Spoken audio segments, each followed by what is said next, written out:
snap it, and it's Trey Burton who throws caught. Foles, touchdown. Looks like man-to-man coverage. 4th and 3. Game on the line. Williams lofting one for a deuce. He caught it! He caught it! Kamara in at tailback. He's got 5 rushing touchdowns. And now 6. Tied for the most all time.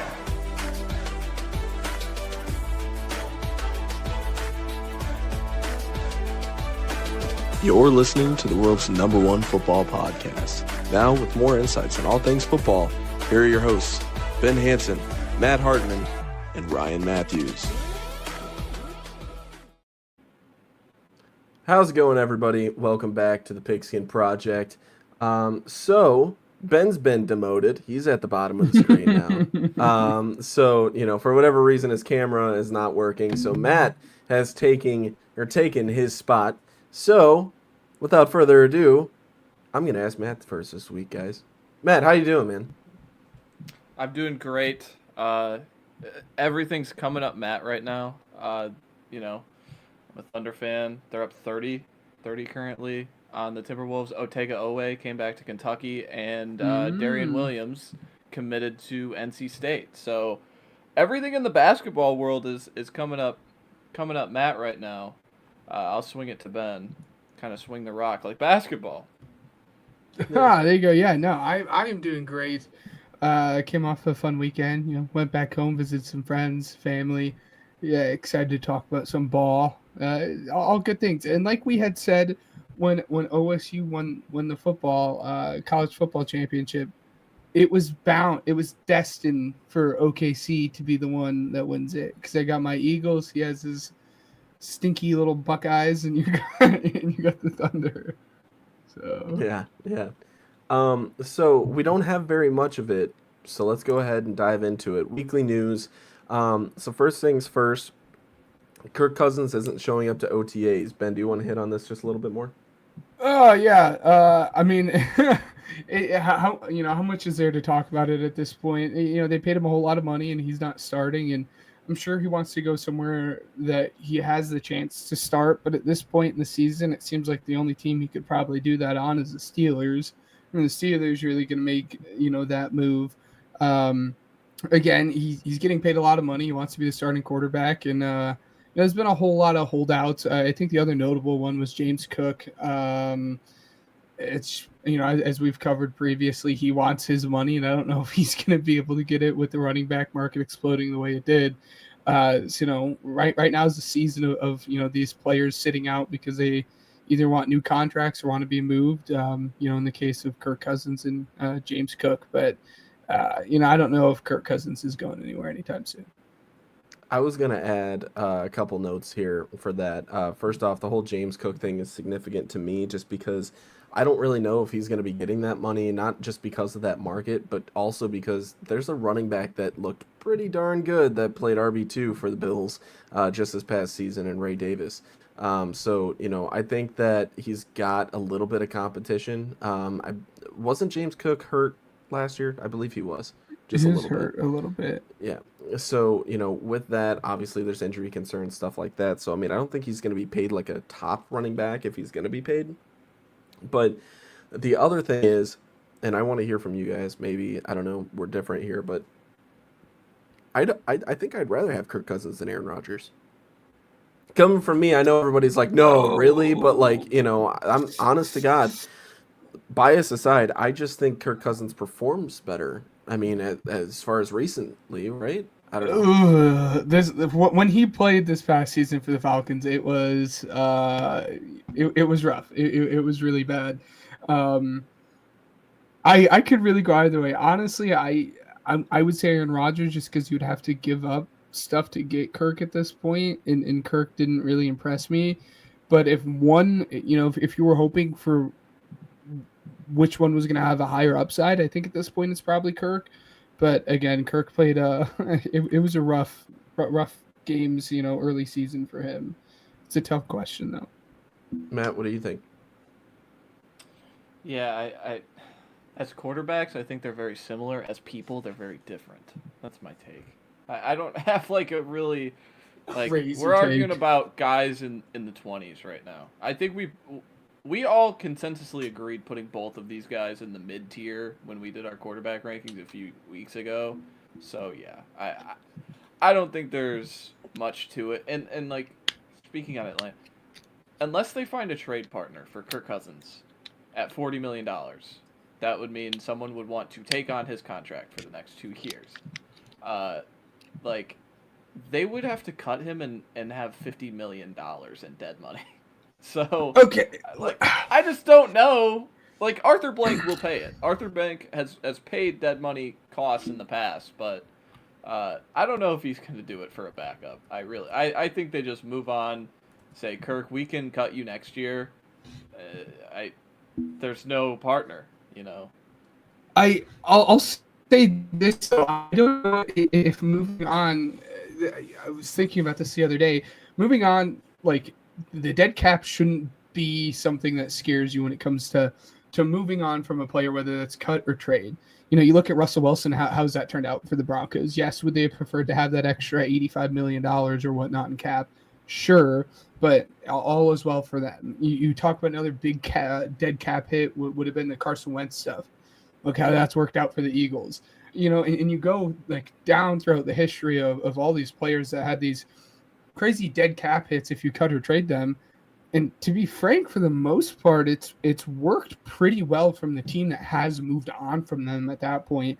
And I know people are always scared about that because the cap and the conversations about it, but the cap is just growing and growing and growing and growing. I don't know if that's going to stop a team at this point because throughout history, it's played out pretty favorably for the teams actually that have moved on from those players that have those massive dead cap hits. And I think it always scares people, but I don't know how much it actually plays a big factor, honestly. But that's Okay. just me. Let me put it devil's advocate. They have $5.5 million to spend next year. So if they cut Kirk, they have to get now under that because they have the dead money. And they already have the cheat code of a rookie quarterback contract. So you're kind of, if you cut Kirk at this point and not next year, you're kind of like tying your hands to like, this is our roster. This is our core. And yeah, maybe that's good enough to go 9-8 and then in the NFC South of all places, but is it enough to, you know, take advantage of the rookie quarterback contract long term or in the short term into long term? I don't know. Might be, it's a little risky. Right. Interesting stuff. Next up, we have new playoff seeding for the college football playoff starting this upcoming season. So things are going to be looking a little bit different. Matt, you want to kind of describe everything to everybody as far as, you know, what changes those are and why? Let me see if I could pull up. I had a picture of what the new seating would look like. Difference would have looked like. So it's a little blurry from ESPN, but this is just a physical reference of what it would be. The top 4 seeds of Oregon and Georgia, who won their conference champions, would still be 1 and 2. But the overall seeds of 3 and 4, so Texas and Penn State, would now get the auto buys, and they would kind of change it up. They're not giving the double bonus, in a sense, where Boise State wins their conference title, they get the auto bid, but then they get the auto buy because nobody else in any other conference, the Big 12, the ACC, is ranked as high as them. So this makes a ton more sense. This is benefiting the teams who are the best 4 teams in the regular season. They should get the buys. And I think there's a lot of people probably like anti-buy right now because, did you guys know this? Every team who had a buy lost. So I think there's a lot of anti-buy going around. There's a lot of, but this was a correct change they needed to make because it just makes everything more substantial and just fruitful in the long term for the teams who earn it, for the teams at the top who are not playing in the Mountain West or the Big 12. Because, listen, I'm a Texas guy. I'm SEC bias all the way now. So my conference is tougher than yours. All right. So like, yeah, Colorado's 9-3 does not weigh the same as Alabama's 9-3 last year. So they kind of made this switch to just reward the teams who are the best in the country. And I'm gonna be honest, like we're gonna see these teams most likely be the same kind of fluctuation of the top 4 seeds, like Oregon, Texas, Georgia, Ohio State, Notre Dame. Like, these are always going to be the teams kind of floating in the top 4, but we're going to get 16 teams in regardless next year. So don't get too, excited about this right now. Might I add, one of the coolest things about this whole entire seeding is if this would have been, last year's seeding, right? Talking about these new matchups that, we're seeing on the screen right now. Yeah.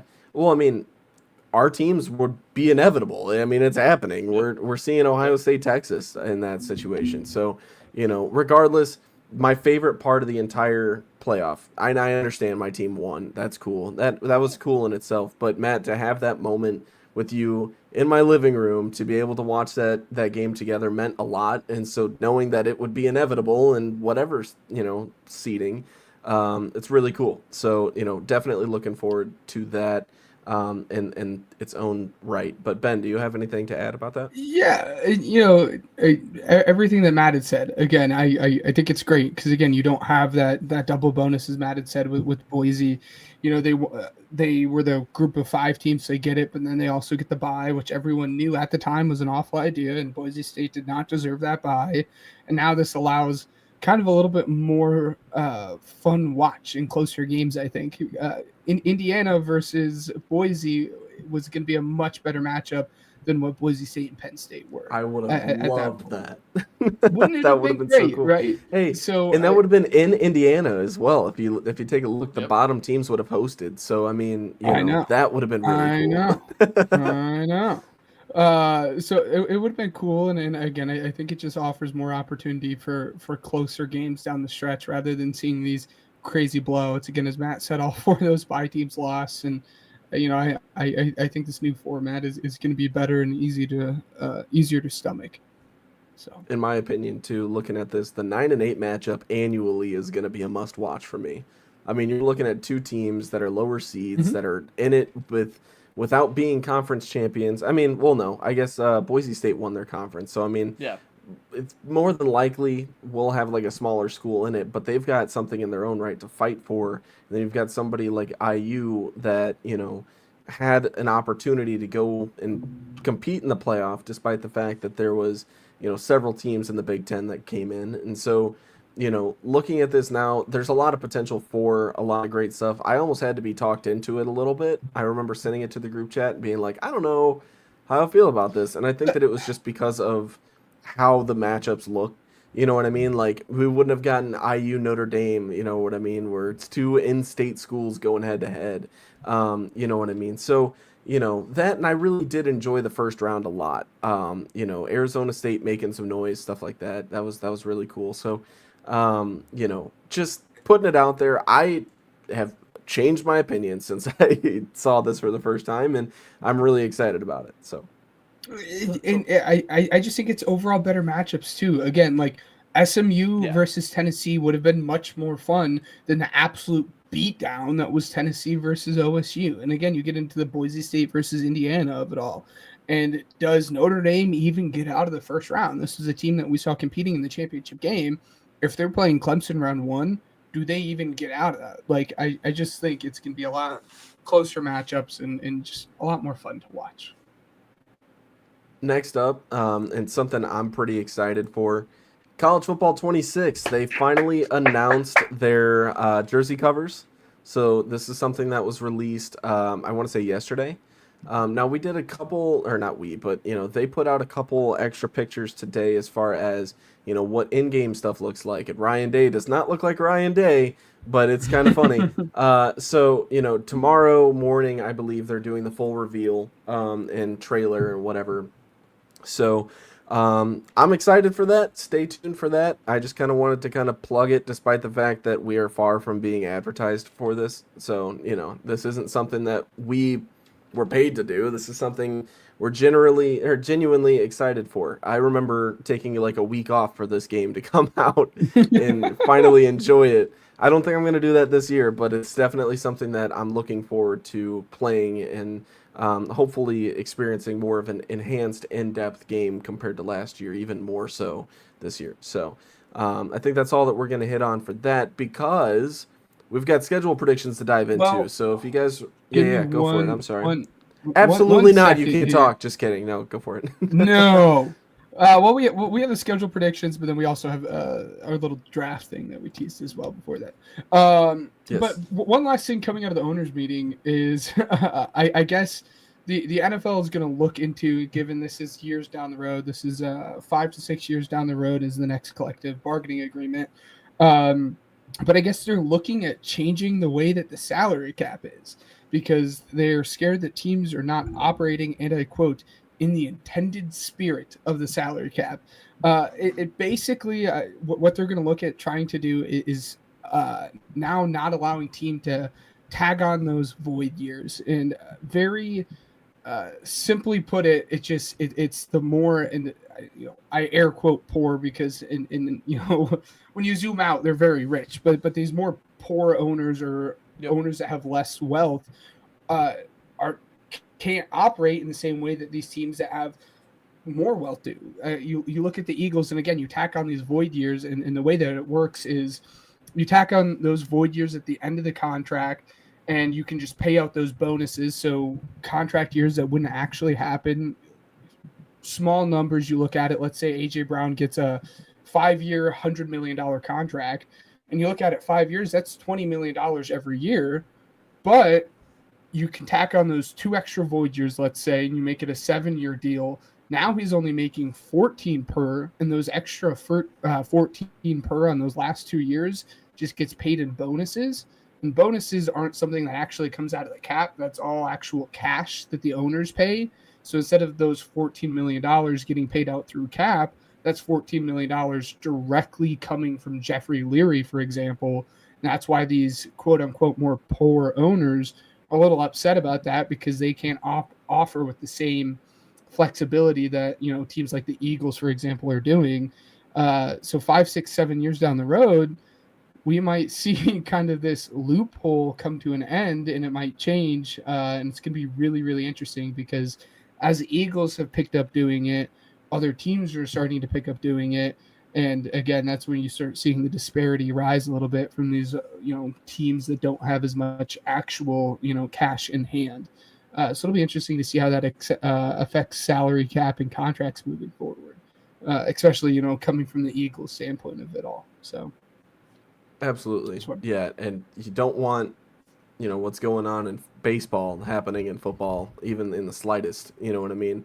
Because, it's bad. But ironically, it's really bad. Ironically, it is, because with the void years specifically, who are the teams using them? The teams competing for Super Bowls. So it's just this continuous trend of the same teams are competing for Super Bowls because they're doing the same exact methods as each other. Where at the the mid tier or the bottom, these cheaper or not as well worth owners cannot pay out the cash to that is what the void year is. You are essentially paying out cash instantly to do so. And ironically enough, it is turning into baseball because the teams at the top are still just so separated from the teams at the bottom. Well, that's what I'm saying is with the new CBA, there's a chance that they can change that, because obviously you don't want what's happening in baseball happening in football, because then you'll have the same teams going over and over and over again. And speaking of which, you really don't want teams like this going on and winning multiple years. So we're gonna go ahead and start with the Chiefs, and dive into our schedule predictions. So week 1, boys. Ben, I'll start with you. What do you think is gonna happen with this one? Yes, before we get started, Matt, you want to kind of go over a little bit of this deep dive for us? I will, oh, yes. Again, dude, forgetting. I'm so sorry. We're going to get it. All right? We got 32 of these. All right? We're going to get it. No, but yeah, the Chiefs last year, very, very polarizing football team. They went 15-2 last year. and that like just went over my head because of what happened in the Super Bowl. They lost 2 games with Mahomes at quarterback last year, and one of them was the Eagles trouncing. Their offensive EPA per play, they were 9th with a .071. Their pass block and run block were both in the top 10 top 10 percentage in the NFL. Their EPA per play on defense was 15th, just above the Raiders, ironically enough. So like from an efficiency metric, if you told me the 15-2 Chiefs were the same as the 4-13, 5-12, I can't remember their record, the Raiders, even though we just talked about them. But if you told me those defenses were on par in an efficiency metric, I would have called you nuts. Both pass rush win rate and run stop win rate were kind of in the, a little below half, 19th in pass rush, 21st in run stop. Mahomes had a pretty average season by his standards. He was 10th in EPA per play as a quarterback, and he was, 51% success rate, which was also 10th. And then their offseason, pretty standard. They traded Joe Thuney so they could franchise tag Trey Smith. So Trey Smith still has not had a long-term extension yet. Joe Thuney did with the Bears. So I expect Trey Smith to get something done within the next few months. I expect Trent McDuffie to be on the block. I expect George Karlaftis to come up soon. But they also brought back Nick Bolton, Hollywood Brown, Charles Omenihu, Hook'em Horns. And then in free agency, they did some, little like marginal Super Bowl signings. They signed Jalen Moore, 2 years, $30 million. I still can't believe that one, and that was like the first move reported. The backup Niners tackle goes for $15 million. Christian Fulton, 2 years, $20 million. And then Jerry Tillery, he was really the only other notable one of additions through free agency. And then their draft, I thought they got the steal of the first round with Josh Simmons out of Ohio State. At pick 32, Omar Norman Lott, interior rusher out of Tennessee, whatever you want to call him, like Ashton Gillett from Louisville. I forgot I blanked for a second. And then Noah Williams in the 3rd round. And then like I said, I'm not going to do this for every team, but they got Jalen Rose in the 4th, and he was one of my favorite players in the entire class, so I just want to mention him. And then departures. Of course, I mentioned Thuney. That's Joe Thuney for the Chiefs last year, played almost 1,300 snaps for them, and almost 400 of them at left tackle. Tershawn Wharton, a designated pass rusher, he leaves with 780 snaps, 42 pressures. How do they replace that? Justin Reed goes to my Saints, almost 1,200 snaps, and these are all kind of inflated. They had a deep playoff run. But DeAndre Hopkins, he leaves 405 snaps, and then Justin Watson, ironically enough, he had 709 snaps for this football team. So how did they replace that? Also, they brought back Juju and they brought back Kareem Hunt. Little marginal signings. I didn't really mention those. And then my last thing before we get to all of our predictions is my season outlook question for them. And I think it's pretty simple. Can left tackle finally be figured out for this team? Kansas City has finally reached the who cares status of the regular season. Who cares? If this team wins 10 games or they win 14 games, they're trying to win a Super Bowl. And they're 3-2 in Super Bowls with Patrick Mahomes.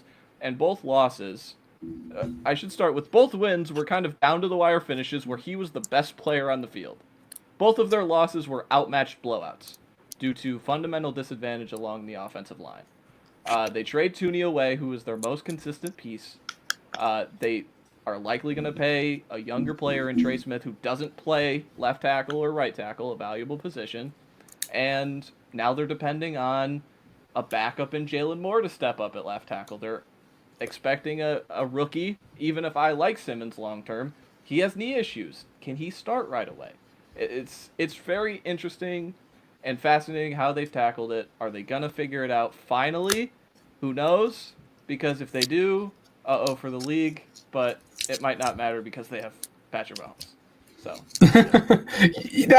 I think that really is that big question again, is what you're doing at left tackle. Does Josh Simmons come along faster than what you think he's going to come along this offseason with all the injuries he had, and is he going to be an impact starter right away? And if he is, well then again, like you said, you better watch out. And then it just comes down to do you have that confidence in Jalen Moore or not? He's only been a backup pretty much throughout this point in his career, and do you really trust him to block the blind side of the best quarterback in the league? So it'll be interesting. Yeah, let's go ahead and start off with week 1. Ben, what do you think? Brazil game. Brazil, yes. Whoa, all of my stuff disappeared. I will have the Chargers winning that, or the Chiefs winning that. Sorry, all my notes. Matt, what do you think? Disappeared on me, guys. I will have the Chiefs winning this game, starting 1-0. I have them winning this game as well. So Also, I think I mentioned this last time, but they have so many primetime games. They have so oh, it's so ridiculous. like 3, 4, there's 5, 3 6, teams, 7, 8 including of my them. team, have 0.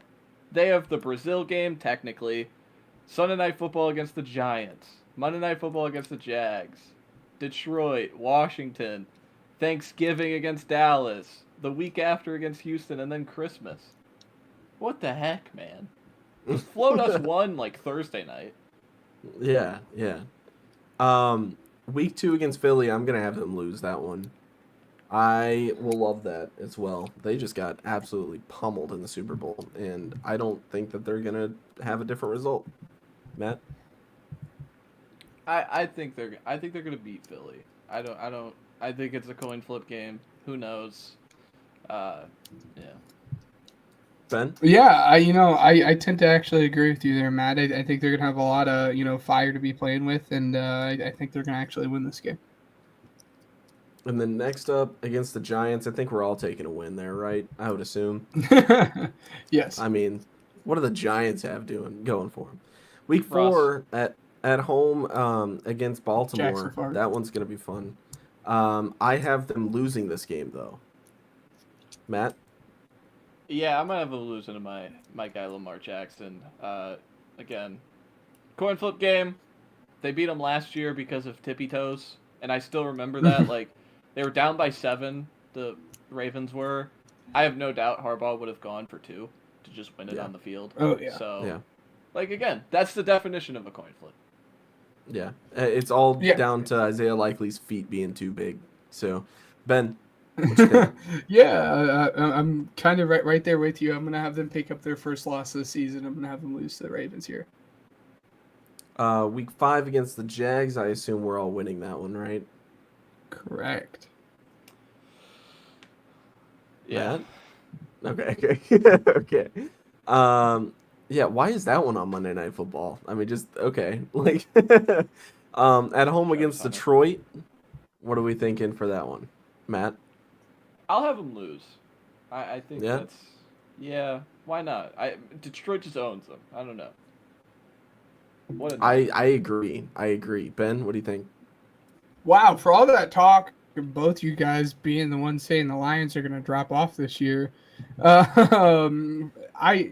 I have them winning. You guys, I think I was kind of the odd man out here, but I think over the course of the last couple of weeks, you guys have kind of convinced me a little bit on this Lions. Yeah, I'm going to have the Chiefs winning this one. Ryan, can you believe he just you guys us? You guys. Yeah.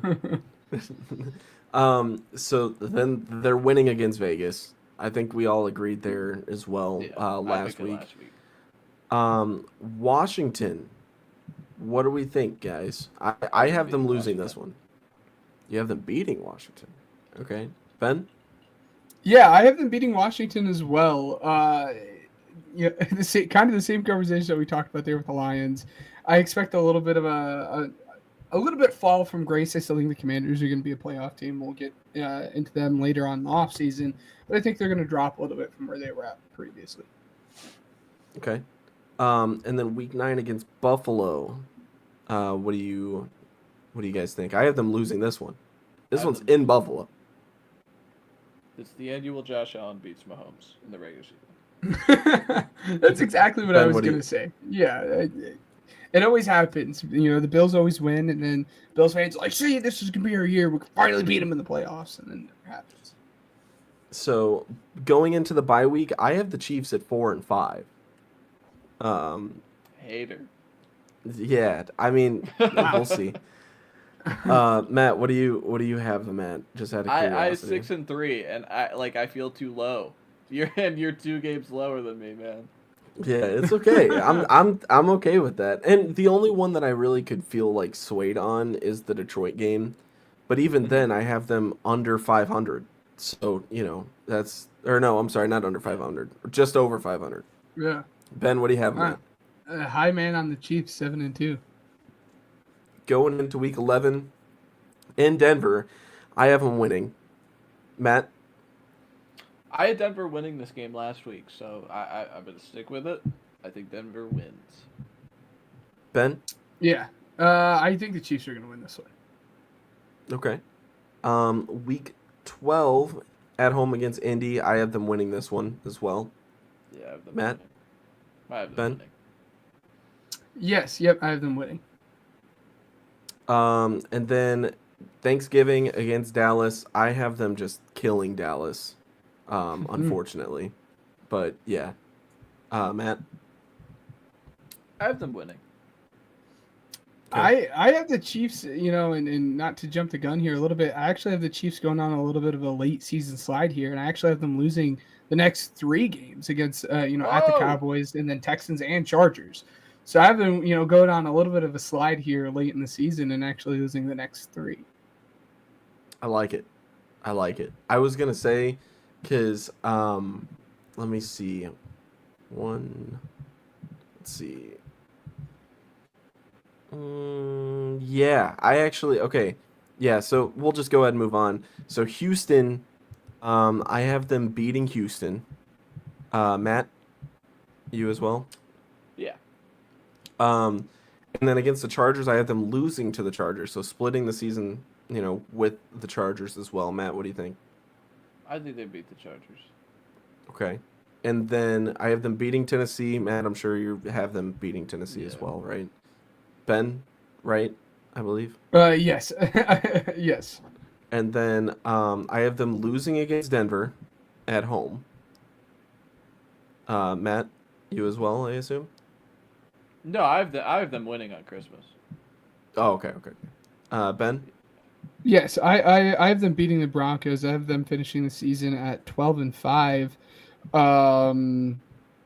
which is good for them. Not quite 15-2, but still going to be competing for a top 2 or 3 seed there in the AFC. Still going to be a good year, and like Matt said, it really doesn't matter until the playoffs start for this team. I have them beating Vegas to finish the year 10-7. Matt, what do you think? What do I think of yours? What do you think about the Chiefs? No, I have them finishing 13-4. So I ended up being the high man. I think they're gonna come out of that bye, lose to Denver, and then not lose a game the rest of the year. They're gonna rattle off 7 in a row, finish 13-4. Yeah, I mean this team's gonna be competing for 1 seeds, whether we like it or not, because they have the best player in the sport. Just happens. It is what it is. Next up, we have the Chargers. Matt, why don't you go ahead and tell us about that before I forget about, your tidbits that you have for us. All right. Yeah. The Chargers last season overachieved like crazy. They were 11-6, second in the division, 5th in the conference. They had a better record than Houston, who they had to face in the wild card, and they got trounced. Their offensive EPA per play, an efficiency metric, they were 12th in the league at a .044. Their pass block and run block win rates were both in the top 15. 11th for pass block, 13th for run block. Defensive EPA per play, though, was what was surprising because they started so many rookies. Like Cam Hart got substantial time out of Notre Dame. Tarheeb Still out of Maryland. They were 5th in defensive EPA per play at a negative .054. And their pass rush win rate, according to ESPN, wasn't even that good. 22nd at a 37%. And our run stop win rate was at about 32%. It kind of evens out to 7th in the league. Herbert was, it was a standard Herbert season. I think we all believe he can be better than what he was last year, but they still won 11 games, and they reloaded again this offseason. He was .164 EPA per play, 11th in the league, and 47% success rate, which is 18th. so below half on that one. And then you get to the offseason, they kept Khalil Mack 1-year extension. They signed Elijah Molden, defensive back. Tier Tart came back, and then Bradley Bozeman, their center, signed a 2-year, $6.5 million extension. And then their additions, they were active as hell in free agency. Mekhi Becton, 2 years, $20 million. Dante Jackson, 2 years, $13 million. Najee Harris, we all know, 1 year, $5.25 million. And then there was just a ton of these one year, $3 million vet deals. Mike Williams came back. Tyler Conklin, Deshaun Hand, an edge rusher out of Miami. Benjamin St. Juste from Washington. And then, of course, Trey Lance. I will never give up on Trey Lance. The draft was very identical to what they did last year, and I'll talk about it later with my my season question. But Marion Hampton in the first round, whether I like it or not, they are again adding more talent to the offensive skill positions. They take Trey Harris in the second round, Jamari Caldwell, that was a plus from me. And then they had 6 round 4 or later picks, which is identical to last year. They had 6 day 3 picks. So just taking shots, just like throwing darts, see if one of these guys stick or 2 of these guys stick. And they did it last year with Tariq Still and Cam Hart, mentioned before. Their departures, pretty not really major departures. Like Joey Bosa is a name. Joey Bosa was bad for them last year. 500 snaps.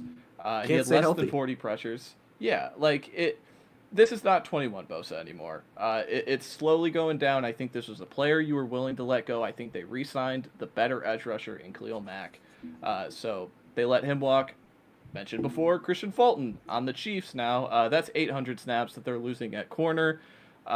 Josh Palmer went to Buffalo. Poona Ford went to the Rams. And then Morgan Fox went to, I think, Atlanta. All those guys around the 600 snap mark. So those are snaps you just have to replace. That's why I always mention the snap count of the guys leaving, is because, yeah, they might not be core players, but they are snaps you have to refill and replenish.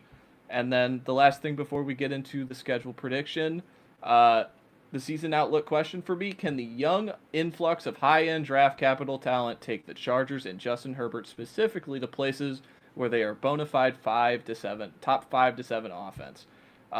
Second year of Joe Ortiz drafting, and they both look similar. They took Joe Alt, they took Ladd McConkey, and then this year, in the first 2 rounds, they took Marion Hampton, and they took Trey Harris. All of those guys specifically helping Justin Herbert, who is a massive, massive contract and a massive cap hit. There's just no way around that. So that is, ironically enough, complete opposite to what Green Bay does, where Green Bay kind of takes shots at the back end of the draft and, we're going to get cheap talent, cheap hits, because we want the quarterback to elevate these lower level draft capital guys, where the Chargers are going and spending premium draft capital to do so. Again, it's a marginal thing, but this was the stat I mentioned to you guys before. The highest skill position cap hit for the Chargers in 2025, excluding Justin Herbert, it's not a Marion Hampton. It's not Ladd McConkey. Is it Mike? It's Will Dissly, a blocking tight end. So that's where this team is at and how young they are. And if they get hits with, like I said, I was lower on a Marion Hampton, but he could be a hit, being a very good compliment to Najee Harris.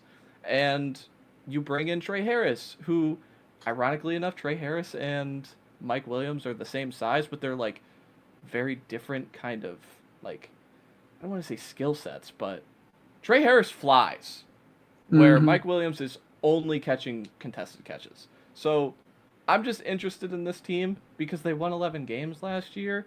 So in theory, they can only go up, but who knows? We'll see. Yeah, let's go ahead and dive into it, boys. So, week 1 against the Chiefs, we all had them losing. Week 2 against the Raiders, I think we all had them winning that game. Week 3 against the Broncos, I'm not really too sure. So I had them. Wait, hold on a minute. Let me double check my notes. By the way, I actually have them losing to the Raiders. Whoa. Yeah. Yeah, this is from last week's Did podcast. you did? I'm sorry. I'm sorry for jumping the gun. See, look, this is what I get for assuming. But we did have them all have them beating the Broncos. Looking at that right now. So, or I'm sorry. Yep. Yeah, beating the Broncos. Yep. So, looking at that, going into week 4 against the Giants, am I correct to assume, here I go again, that they're beating the Giants? Yes. Yeah, it's gonna be Yeah. hard for me to find a team the Okay. Giants beat. Are the Giants gonna beat any team? I think they face the Saints, so they probably will. Week Oh, there 5 you against the week 5 against the Commanders, I have them losing this one. Matt, what do you think? I have them losing. Ben? Wow, game. yeah. Why not? I have them lose. Yeah, coin flip game. I have them losing Yeah. this one as well. Week 6 against the Dolphins, I have them winning this one. Matt? Yep. Yeah, I have them winning. Ben? Yeah, and just to be frank, just prepare yourself for this crazy stretch where for my prediction, they're about to go on a wild stretch here. And yes, I do have them winning against the Dolphins. I have them winning against the Colts in week 7. Matt? I have them winning. Yeah. Ben? Yes, I have them winning. I have them losing week 8 against the Vikings on Thursday Night Football. Matt? I have them winning. Ben? Yes. Yep, I have them winning. My biggest thing is, I'll just hit on this just a little bit. Nobody knows how to scheme up against a former quarterback like a former head coach. You know what I mean? Like, this guy's coached JJ McCarthy. He can coach against him. I'm convinced of that. So, but regardless, I understand where you guys are coming from there. That's why I'm saying that. But I think the Vikings are just a better built team. They're like one of the most complete rosters in the NFL, in my opinion. I'll give them their flowers there. I would assume they're beating the Titans on all 3 of us, right? No, I have them losing. Seriously? Yeah.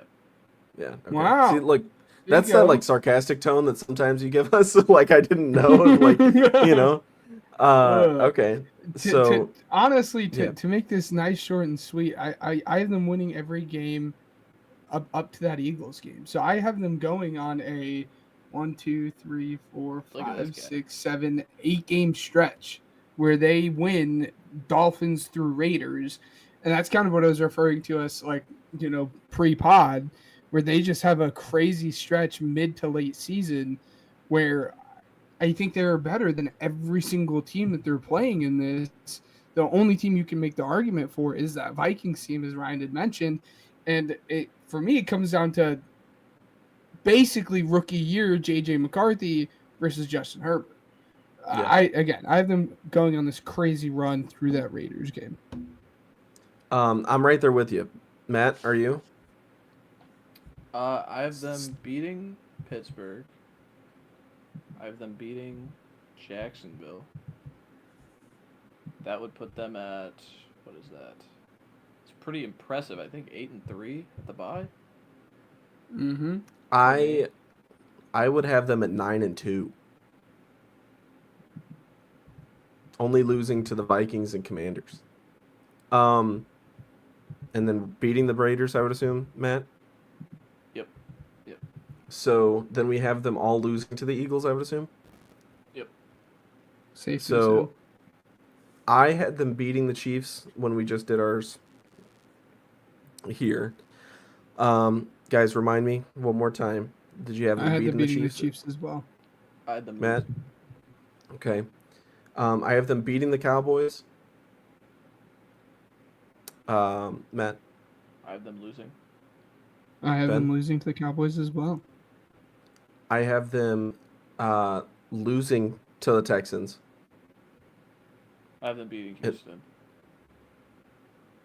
Ben? Yes, yep. I have them, to make it just short here, I have them losing to both the Texans and Broncos here. Yeah. Finishing out the season at 10-7 for them, a likely playoff berth at this point, and hopefully they can actually do something with the playoff berth that they get this season and not just poop down their shorts like they have the past couple of years. I'm actually going to change mine. They're going to beat Houston and lose to the Broncos. They're finishing 13-4. These are the AFC West division champions, guys, Wow. that we're looking at. Matt, what do you think? What do you have them What going, we Matt? got? I have them 10-7. I think they're the exact same team again. They're going to be a wild card contender. I think 5th in defensive EPA per play with the way they're constructed. I expect a little bit, take a step back a little bit. I think the offense can maybe overcome some of that throughout the season, but overall, I don't think they're like any different in a way. If Herbert goes up another level, that I think he can. Yeah, maybe they win 12 games, but I think they're just going to naturally just sit in this 9, 10, 11 win range and just continue to be in the wild card competition because they're just they're far enough away from the Chiefs to win the division to me. Where Ryan disagree. So that is what is so great about these previews. It's great. Oh, absolutely. My biggest takeaway from doing those last two teams, I think, is Matt. I think we're going to be higher on the Cowboys than what Ryan's going to be this year. Mm-hmm. Yeah, That's kind of my glad takeaway. you picked up on that. And kind of the last thing I want to leave with the Chargers too. This is kind of a little bit more focus. Just don't be surprised if Thule leaves this season with 10 sacks, and we're talking about Thule being one of the most improved players on team. He's not going to win it because of the kind of the way the award works, but don't be shocked if we come away with Thule Pelotu being talked about as one of the most improved defensive players the entire year. He's taken a step forward each and every year. He's going to get even more snaps with Joey Bosa on the way out, and I think we're going to really have to start having a conversation about him being one of the better edge rushers. Absolutely. Good shout out. All right. So, last but not least on this week's show, we've got a little bit more of a fun segment.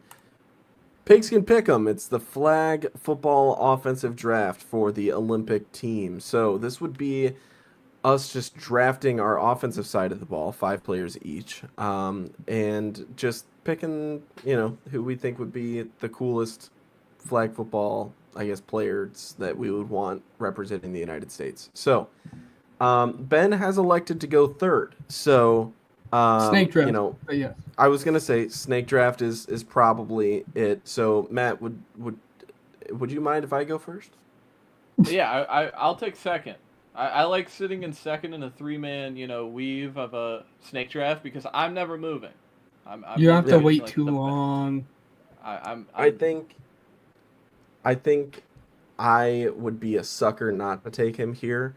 I'm taking the best quarterback in the league, Patrick Mahomes. I think that this is going to be a lot of fun if he's able to go ahead and play, or if he elects to play, I guess. So, Matt? Not the route that I thought you were going to go down. I thought for sure it was going to be Lamar. I mean, this is flag football, running quarterbacks, trying to make guys miss as fast as you possibly can. I threw a curveball in there. Matt, what Yeah, I'm do you got? taking Jamar Chase. I think Jamar Chase is the best for this because he is so predicated on making you miss in open field. I have a hot take. I believe he's the best receiver in the league. I think if you say Justin Jefferson, I don't think you're wrong, but that's just my opinion. So I just want to take Jamar Chase. I think he's my favorite player in the league to watch outside of Lamar, and I think I could wait and I'll get my quarterback later. That's kind of the same strategy I'm doing. There were 3 quarterbacks I had in mind. Ironically, none of them being Patrick Mahomes that I liked here in this exercise. And I am more than happy to sit back and wait. And I'm taking my running back. I'm only going to run one running back in this exercise, and I'm going to take the best pass catching, do it all running back in the entire league. One, Jahmyr Gibbs. Thank you very much. It's going to be fantastic. I think he'd be perfect in flag football. You could go Saquon, you could go Derrick Henry, but it's a little bit different. A lot less physicality in flag, that's for sure. And then I think with my loop around, I think I'm going to get a pass catcher for whoever my quarterback's going to be, and I think it's going to be JJ. So I'm leaving pretty happy. All right, Matt, who you got? Oh man, You wanted JJ there, didn't you? You dirty dog. I did. Because we're like, these are the same guys playing defense, right? So like, I have to think. about No, defense. so it's different. No. It's different. Okay. I looked at it. Yeah. So it's not like a these are our 5 kind of thing. Yeah. Correct. Okay. Man. We do a defensive draft next week. Yeah. Oh man. I'm gonna take Tyreek. I'll just take Tyreek. Dang Why it, not? man. Why not? Why not have the fastest player in the league on the team? Oh man, Not you're much. gonna make me do research now. Because that was definitely gonna be my pick. Just saying, because Patrick Mahomes, Tyreek Hill, like that's. Oh that's damn it! definitely who I Wait, want. can I trade you my pick? I'm trading you Tyreek Hill so I can pick again. I missed something. Yeah, and if as long as I could still pick for the next one. Yeah, who do you want? you get the next pick. You get the next pick. Yeah. Travis Hunter. I want Okay. Travis Hunter. All right. Cool. So I get Patrick Mahomes and Tyreek Hill. Yeah. And then for my third offensive player, I'll tell you what. Welcome to the Matthews offense. We don't believe in running the ball. Give me Amon-Ra. Ooh. Coming from the running backs coach. Hey, I'm telling you, like, if you ask anybody on my JV squad when I was able to call plays for one game, that was probably like a 75-25 spread on how much I'm actually doing it. And the only time I was running the ball was when we were up by like 35 points in the fourth quarter. So, Matt, you're on the clock. Is there like there's no limit, right? I could just keep taking receivers. Yeah, you Yeah. just take your top 5. Your top 5, whoever they might be. This might be just take the next receiver that I can think of. Who's a make you miss receiver in the NFL right now? That would be fun for flag football. I can't think of anybody. All right. Let's go to the big board. Let's figure this out together, huh?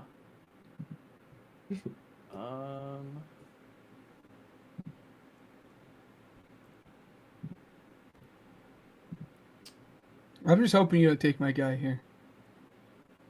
I can't. Oh yeah, I mean, Malik Neighbors. Oh, yep.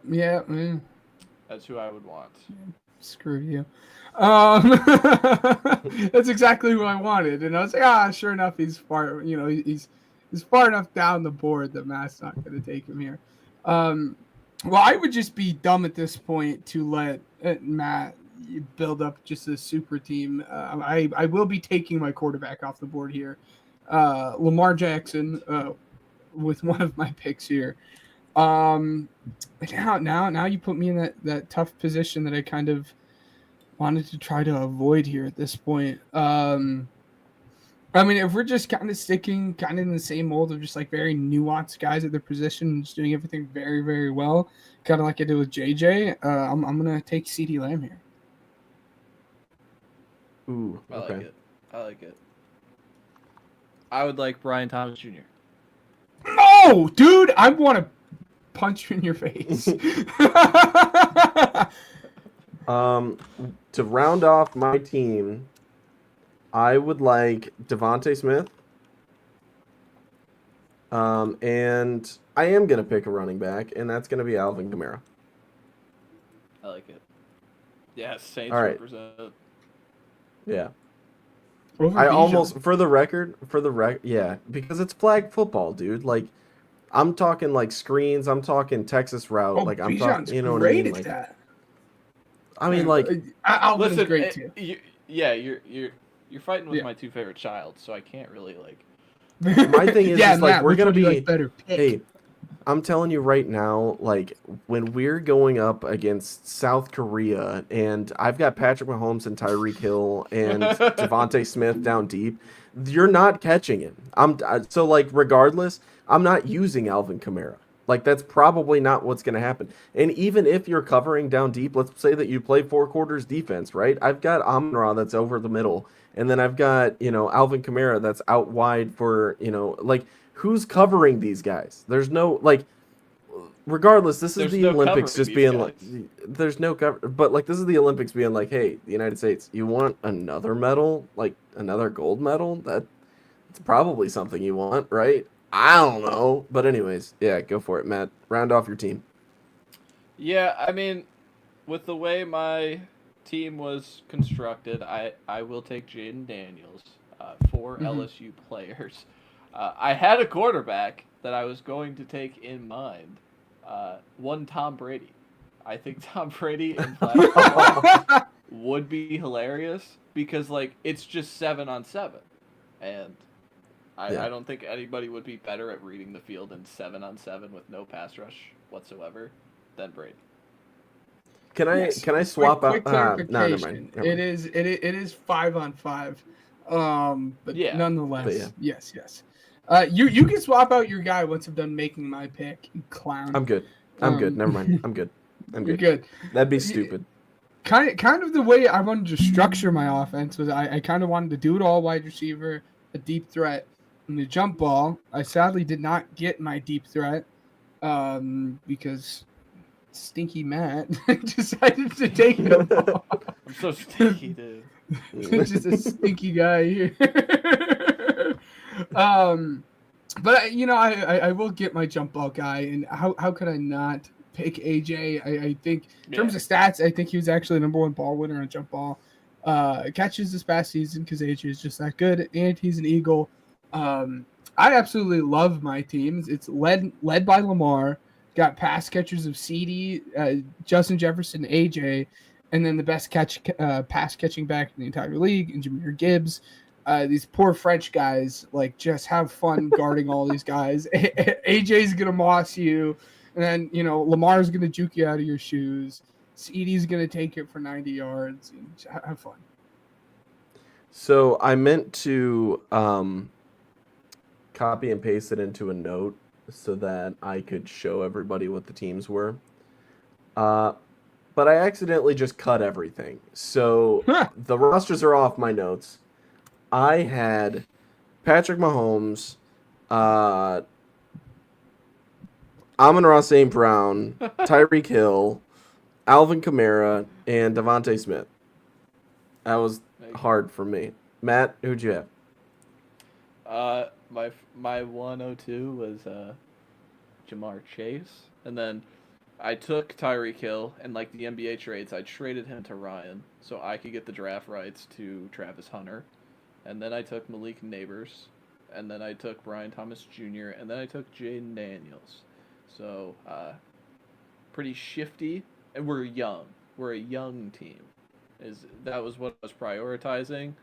And then, like, Brady could be sub-quarterback / coach. It's kind of the way I was thinking. There are 2 players here, too, that I want to give a quick shout-out that I think would be just elite football players or flag football players. I think Kyler Murray, he would have been the quarterback I would have taken if it wasn't, if Jaden Daniels, Lamar were off the board. Have fun chasing him around. And then the other one, the running back I would have taken if Jahmyr Gibbs was gone, is actually Bucky Irving. I think Bucky Irving would be so much fun at flag football. That dude just knows how to make people miss. And again, he's an elite pass catcher. I think Bucky Irving would be so He's much a downhill guy. Oh, it'd be fun. I'm here for it. Ben, who was your team again? Yes.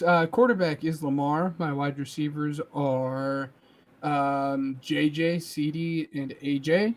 And Jahmyr Gibbs at my running back. Okay. And Matt doesn't believe in running the football. Matt said my running back is Jaden Daniels. Yeah, Have fun. yeah. You got it. You got it. Look at this guy. This guy gets it. All right, so that's going to do it for this week's episode of the Pigskin Project. We want to thank you for listening. Like I said, just last week, we're going to be diving in to the NFC West next week with just a couple of teams. So if you're a fan of the NFC West, Let us know what 2 teams you want us to start off with next week. And, you know, be on the lookout for even more content as well as we continue to post. So we want to thank Uppercuts Grooming, Regional Radio Sports Network, and Spotify for Podcasters for helping us grow as a podcast. And until next week, 160 episodes. That's the mark that we'll be at next week. We will see you guys